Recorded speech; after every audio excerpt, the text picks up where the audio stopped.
Hey there, welcome back to Paleologic, where we dig into the science of ancient creatures. Today, we're answering a super common question that's been on people's minds since the first Triceratops fossils were found. Was the mighty Triceratops really just a gentle giant munching on plants, or was it a dangerous dinosaur you wouldn't want to mess with? Let's find out. As a kid, we probably imagined dinosaurs as kind of like reptiles, because that's what they look like. Right? Some scaly, creepy lizards with sharp teeth. But over time, scientists have discovered that most dinosaurs were actually more like birds than reptiles. What does that mean? Well, many dinosaurs, including some of the biggest and scariest ones, had feathers. Triceratops was one of these dinosaurs. So instead of being this scaly monster, Triceratops was probably more like a big chicken than a lizard. But just because it had feathers doesn't mean it was harmless. Chickens can be pretty fierce sometimes, can't they? So most of us picture Triceratops as a calm, peaceful plant eater, slowly grazing like a prehistoric cow. With its 3 horns and big frill, it looks like it was built just to defend itself from predators like T-Rex. But here's the twist. Being a herbivore doesn't mean harmless. Herbivores are animals that eat plants. And while plant eaters might seem like the nice guys of the animal world, they still need to be tough to survive. They can end up fighting other herbivores for food, and sometimes they have to defend themselves against predators too. In the case of Triceratops, evidence shows it may have been anything but a gentle giant. Let's start with the skull. Triceratops had 2 horns over its eyes and 1 in the middle of its face. These horns grew from bony protrusions on the skull and healed as the dinosaur grew. So the bumps on Triceratops skulls aren't holes, they're scars. But how did those scars get there? We know Triceratops wasn't using its horns to fight off predators, because if it was, we would see lots of wounds on the back of its skull where an animal like T-Rex might attack. Instead, damage on the front of the skull suggests fighting other Triceratops.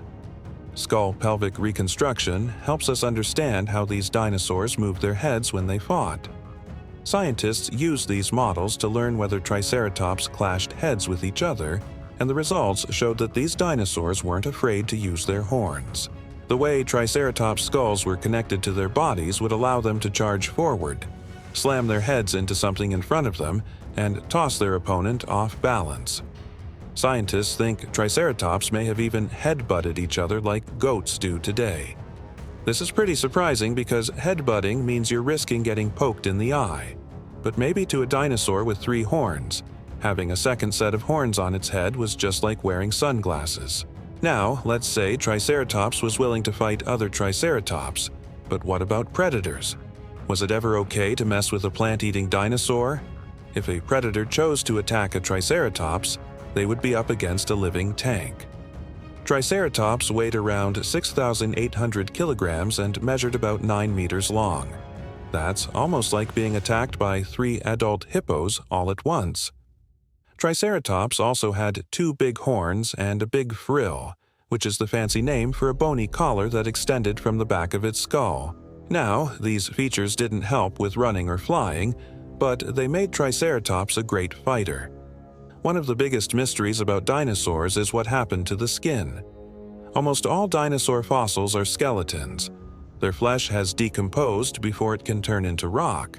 But sometimes we get lucky. In the past decade, scientists have discovered dinosaur mummies. Even though they look like old leather, these are preserved skin.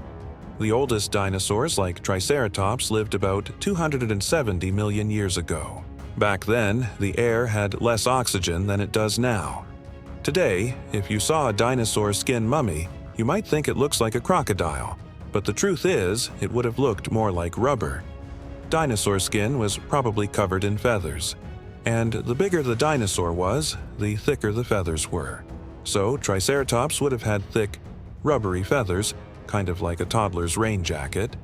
But underneath those feathers was another layer called scutes, which are hard, scaly patches made of keratin, the same thing that makes your fingernails grow. Triceratops' frills may have been covered in scutes, so if a T-Rex latched onto one during a fight, it would be like grabbing onto a shield. Plus, Triceratops' horns would have been covered in scute too. Scute were useful for protection, but they also helped communicate with other dinosaurs. Dinosaurs may have used their scales to signal things like their age or if they were ready to mate.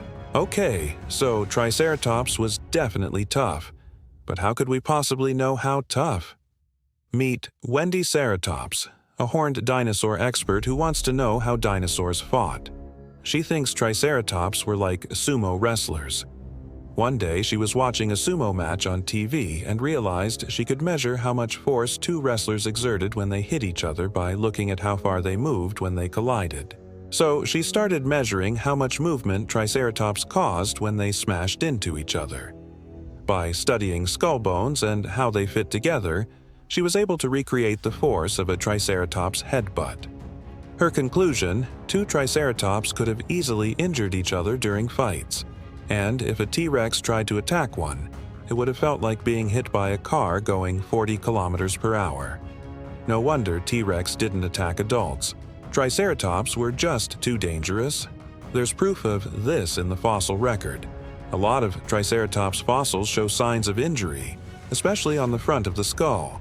Sometimes those injuries occur near the frill where an animal might bite down on it. Other times the damage is near the horns where an animal might have tried to gouge out the dinosaur's eyes. Injuries like these prove that Triceratops didn't just graze peacefully.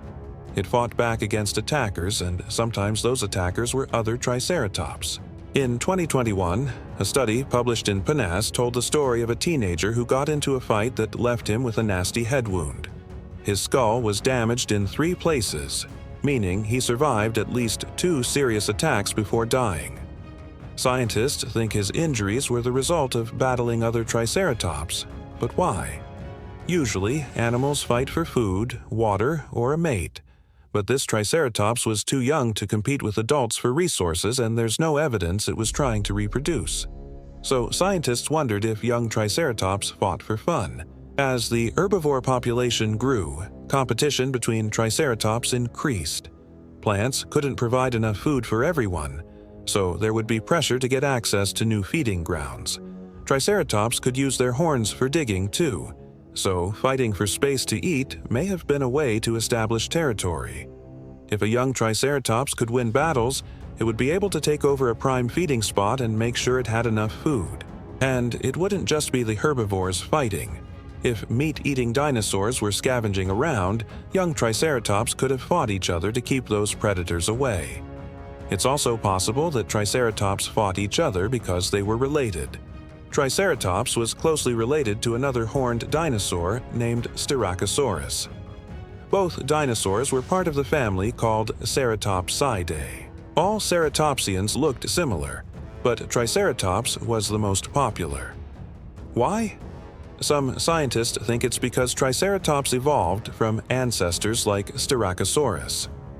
Over millions of years, more and more species of ceratopsids appeared, each one slightly different from the last. These changes could have been subtle, but Triceratops was very different from the ancestor that arrived on the scene 2 million years before. Today, there are about 50 known species of ceratopsid dinosaurs. So, was Triceratops harmless? Definitely not. It might not have eaten meat, but it was powerful, dangerous, and ready to fight for survival. Would you rather meet a T-Rex or an angry Triceratops? Tell me in the comments below. And don't forget to like, share, and subscribe for more Dino discoveries. Thank you so much for coming along on this journey through time.